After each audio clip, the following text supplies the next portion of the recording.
నన్ను ఏదో వెనకాల నుండి పొడి చేయాలి, నా కూడా ఉండి నేను నాశనం అయిపోవాలని కోరుకునే వ్యక్తులు దయించి నా దగ్గర రావాల్సిన అవసరమే లేదు. వాళ్ళే సిగ్గుపడుతూ ఉన్నారు. ఇవాళ ఇలాంటి మనిషిని ఓడించాలని చూసాం. ఇతను సొంత డబ్బులు పాడు చేసుకున్నాడు, సొంత ఆస్తి పాడు చేసుకున్నాడు అనే విధంగా నేనుంటే, నేను ఎప్పుడు చచ్చిపోతానో బై ఎలక్షన్ వద్దని చూస్తే దాంట్లో అర్థమే ఉంటుంది. ఊరు నష్టపోద్ది. మీకోసం పనిచేసేవాళ్ళు, వాళ్ళ కోసం పనిచేసేవాళ్ళు వస్తే పోయిది ఊరు పోద్ది, కాన్స్టిట్యున్సీ పోద్ది. నాకు బాధ కలిగిన విషయాన్ని నేను మీకు షేర్ చేయాలి. నేనేం చేస్తున్నాను ఇప్పుడు?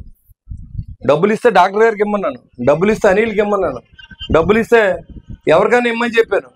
అంతేగాని నేను తీసుకుని నేనేం పెత్తనం చేయట్లేదు. అక్కడ ట్రాన్స్పరెన్సీగా ఉండాలని నాకు అలవాటు. ఆ రోజు ఎల్ఈడి లైట్లు వేసాం, ఈరోజు నెలకు 3 లక్షలు వస్తూ ఉంది. ఎందుకు అడిగాను అందరినీ? నేను నా కోసం అడిగానా? కాబట్టి అవన్నీ తెలియకుండా ఏదో అది మాట్లాడి మీరు రియల్ ఎస్టేట్లో సంపాదించుకోండి, మీరు పైరువీలు చేసుకోండి. మీరు అధికారులు మాత్రం బెదిరించే సహించలేదు. నేను చెప్తున్నాను అధికారులు.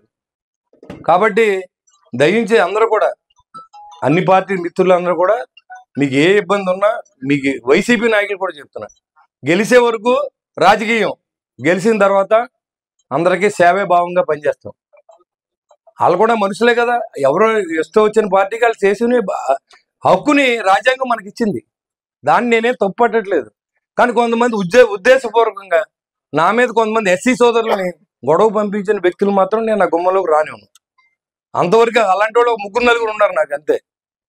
నన్ను స్వయంగా కష్టపెట్టి నా వ్యాపారాలు పాటు చేసిన వ్యక్తులు కూడా నేను వాళ్ళ గురించే పట్టించుకుంటలేదు. ప్రజలను ఇబ్బంది పెట్టే ఉద్దేశం లేదు.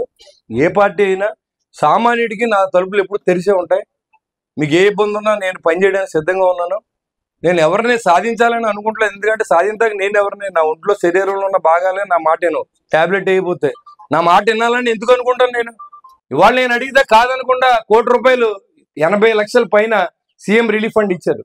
ఎవరిని అడగకుండానే ఇచ్చారు. మీరు ఎలాగో డబ్బులు అడుగుతలేదు సార్, మేము అక్కడ ఒక 1/2 ఎకరం విడదీసాం సార్, ఈ 2 లక్షలు సీఎం గారికి ఇవ్వండి అని ఇస్తే పట్టుకెళ్ళి ఐఎస్ డబ్బులు మనకు ఇచ్చాడు తాడేపూడి నుంచి. ఆయన మనకి ₹1,50 లక్షల సీఎం రిలీఫ్ ఫండ్ ఇచ్చాడు. ఏది అడిగితే అది ఇచ్చాడు.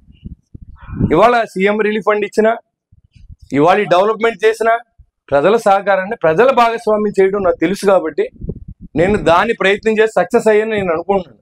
అంతేగాని కమిషనర్ దగ్గరికి మీ ఇంటికి పంపించి నేను లేకుండా మున్సిపల్ అధికారులను తీసుకెళ్ళి ఇంటికాడ రివ్యూ మీటింగ్ పెట్టొచ్చా? ఒక శాసనసభ్యుడిగా నేను ఉన్నప్పుడు శాసనసభ్యుడికి ఇచ్చే గౌరవం ఇదేనా అని అడుగుతాను.